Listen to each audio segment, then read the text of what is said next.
फिलहाल हम दिल्ली के करोल बाग में राव आईएएस एकेडमी के पास में खड़े हैं, जहां पे छात्रों का प्रोटेस्ट चल रहा है। एक बार प्रोटेस्ट दिखाने का प्रयास कीजिए आप कि यहाँ पे जहां से आप देखना शुरू करेंगे और जहां तक देखेंगे वहां पे छात्रों की जो है वो प्रोटेस्ट चल रही है।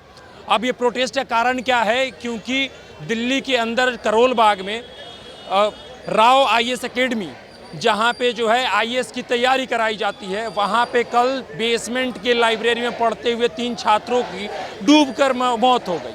अब आप लोग सोच रहे होंगे कि बेसमेंट में लाइब्रेरी जब थी तो डूबकर मौत कैसे हो गई? करोल बाग में जब बारिश हुई तो बेसमेंट का पानी जो है वो ऊपर आ गया, जिसकी वजह से छात्र जो है वो अंदर से बाहर नहीं आ पाए और अंदर ही उनकी दम घुटकर मौत हो गई। अब यहाँ पे छात्र जो हैं वो प्रोटेस्ट के लिए खड़े हैं, अपनी अपनी डिमांड्स रख रहे हैं कि हमें ये इंसाफ चाहिए। अब इन छात्रों से बातचीत शुरू करें उससे पहले आपकी जानकारी के लिए अपना परिचय दे देते हैं। मेरा नाम है निशांत शर्मा और आप देखना शुरू कर चुके हैं न्यूज़ आर। यहाँ पे तमाम छात्र खड़े हैं। क्या नाम हुआ भाई साहब? धनंजय। यहाँ पे जो छात्र हैं इनकी मांग क्या है? They want justice for the students that died in the disaster management or whatever flood has. Hindi आती है आपको? बढ़िया से आती है? हिंदी में बता दीजिए। हिंदी में क्या, हिंदी में जो लोग छात्र मरे हैं एग्ज़ाम देते हुए उसी के लिए यहाँ पे प्रोटेस्ट चल रहा है। क्यों? एमसीडी की जो गलती हुई हैं, जो उन्होंने साल भर 5 साल से हर चीज़ को इग्नोर करते हुए चीज़ें रखी गई हैं यहाँ पे, वहाँ वही चीज़ आज दिख रहा है सबके सामने जब 25 लोग मर गए हैं। यहाँ पे और भी लोगों से बातचीत करने का प्रयास करते हैं क्योंकि बहुत सारे छात्र जो हैं यहाँ पे उपस्थित हैं। यहाँ पे इनसे बात करने का क्या नाम है भाई साहब? नीतीश नाम है। यहाँ पे आप लोग किस चीज़ के लिए खड़े हैं? जो कल केस हुआ है, मतलब पूरी तरह से मैं स्पष्ट तो नहीं हूँ कि क्या चीज़ें हुई है, क्योंकि मैं इधर नहीं रहता हूँ, मैं नॉर्थ कैंपस रहता हूँ, दिल्ली यूनिवर्सिटी का स्टूडेंट हूँ मैं। लेकिन मुझे भी न्यूज़ से पता चला, मैं अपने फ्रेंड से मिलने आया था कि पानी के तेज़ बहाव की वजह से 3 लोगों की अकाल मृत्यु हो गई है यहाँ पे, तो उसके लिए प्रोटेस्ट किया जा रहा है। यहाँ पे और भी छात्र हैं, जो बहुत सारे लोग यहाँ पे एकत्रित हैं, जो कि यहाँ पे प्रोटेस्ट कर रहे हैं और अपनी अपनी मांग को सरकार से मांग रहे हैं। यहाँ पे एक भाई साहब आपसे बात हो सकती है 2 मिनट? क्या नाम हुआ? शिवेन। यहाँ पे जो है क्या घटना घटित हुई है जिसकी वजह से सारे लोग 4 स्टूडेंट्स की डेथ हो गई ना, बेसमेंट में पानी भर गया था, वाटर लॉगिंग है इस एरिया में, साथ में बेसमेंट बनी, वाटर ओवरफ्लो हुआ, स्टूडेंट अंदर ट्रैप हो गए, वाटर का प्रेशर इतना था वो बाहर नहीं निकल पाए, भरता गया, पानी भरता गया। तो अब जो है स्टूडेंट्स की डिमांड क्या है? कह रहे वी वांट जस्टिस। एक तो कह रहे कि कोचिंग सेंटर ही बंद कर दो, जब सेंटर ही बंद हो जाएगा तो पढ़ेंगे कैसे? बिल्कुल, ये भी तो सेंस लगाओ।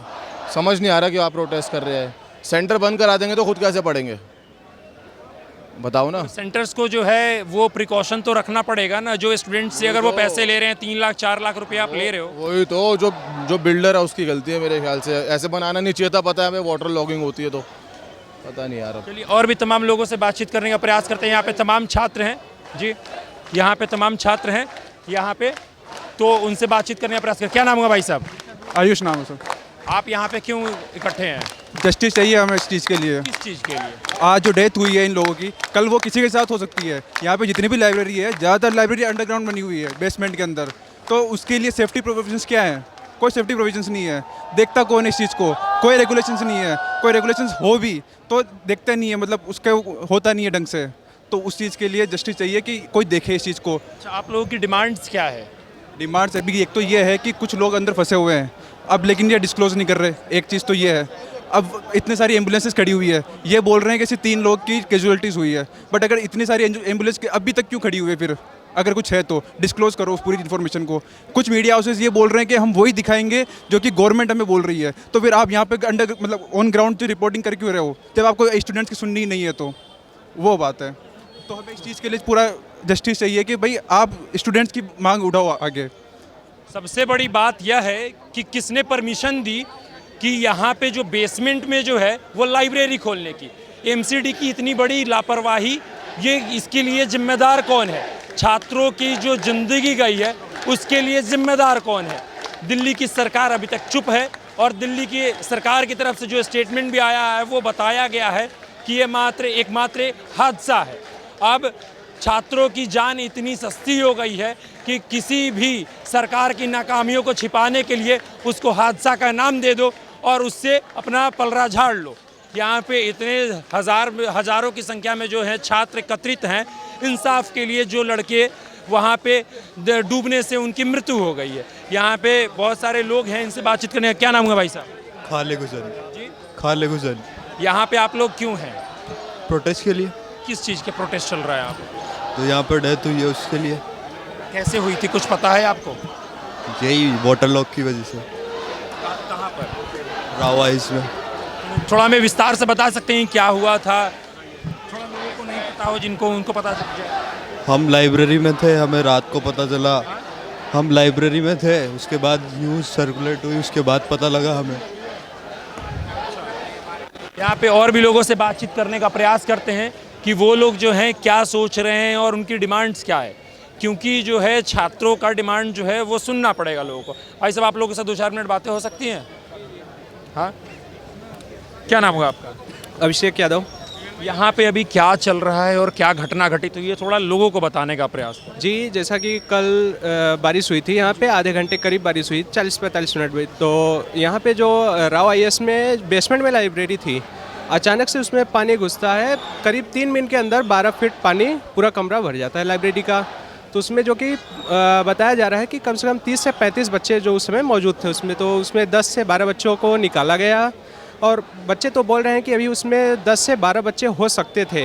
और आखिरी में जो 3 डेड बॉडीज़ मिली हैं, ये तो 3 बता रहे हैं, लेकिन हम कल रात्रि में यहाँ 11 बजे से सुबह 6 बजे तक थे। 6 बजे तक पानी निकाला गया है और उस टाइम भी रात्रि में पुलिस वैन को पूरा कवर करके उसमें पर्दे लगा के ब्लैक फिल्म में बैठा के बच्चों को ले जाया गया। तो वो कोई प्रशासन ने भी उसका जवाब नहीं दिया कि क्या किया गया या कौन था। और जो एम्बुलेंस जा रही थी उसकी बिल्कुल लाइट वगैरह ऑफ करके शव लेके जाया गया। इतना उसमें भी नहीं बताया गया कि कितने बच्चे थे, क्या था। और बाकी उस टाइम भी नहीं बता रहे थे कि अभी कितना पानी है या क्या प्रोसेस है। और सबसे बड़ा मुद्दा तो यह है कि पिछले साल भी यहाँ पानी 3 से 4 फीट भरा हुआ था। इस साल भी वही हुआ, 3 से 4 फीट पानी भर जाता है थोड़ी सी बारिश में। और यहाँ की जो प्रशासन है या फिर जो एमसीडी है, जो गवर्नमेंट है, वो इस चीज़ पे बिल्कुल ध्यान नहीं देती। और यहाँ जो बच्चा रह रहा है, कम से कम एक बच्चे का 20 से 25 हज़ार रेंट लगता है। और एक बच्चे के प्रति जो खर्चा जाता है 30 से 35 हज़ार रुपये जाता है। तो ये यहाँ के लोगों की भी जिम्मेदारी बनती है कि अगर हम इतना रेंट ले रहे हैं तो कम से कम व्यवस्था तो ठीक होनी चाहिए, पानी का निकासी होना चाहिए। सीवर इतना थोड़ी सी बारिश में अगर जाम होने के बाद इतना बड़ा हादसा हो रहा है तो ये बहुत दर्दनाक हादसा है और सोचने का विषय है। अच्छा, एज ए स्टूडेंट आप लोगों की क्या डिमांड है सरकार से? हमारी तो ये डिमांड है कि पहले तो जो बच्चे जिनकी डेथ हो गई उनका तो अब हम कुछ कर नहीं सकते उनके लिए। तो ये हो सकता है कि सरकार उनकी हर संभव मदद करे, क्योंकि कोई बच्चा, जैसे अभी नीलेश राय जी थे, वो अपने घर में अकेले थे, तो उनके पेरेंट्स को कुछ ना कुछ तो सहारा दिया जाए हेल्थ वगैरह के लिए। और प्लस सबसे ज़्यादा ज़रूरी है कि अभी यहाँ बारिश तो होनी है, पहले ये जो यहाँ की लाइब्रेरीज़ हैं जो बेसमेंट में है उसको क्लोज़ कराया जाए। उसके बाद जो भी कोचिंग्स हैं सब में बाकायदा चेकिंग किया जाए कि क्या प्रोसेस है, फायर का क्या वो है और पानी के लिए क्या है। और यहाँ पे एमसीडी वाले खुद आके देखें कि भाई यहाँ अगर इतना ज़्यादा की पानी लग रहा है तो उसका कारण क्या है, नाले की सफाई हो रही, नियमित रूप से सफाई होनी चाहिए। इतनी बड़ी इकोनॉमी है ये ओआरएन जो है, इतना ज़्यादा मात्रा में छात्र रहते हैं, करीब 4 से 5 लाख छात्र यहाँ रहते हैं, तो ये सब देखना चाहिए।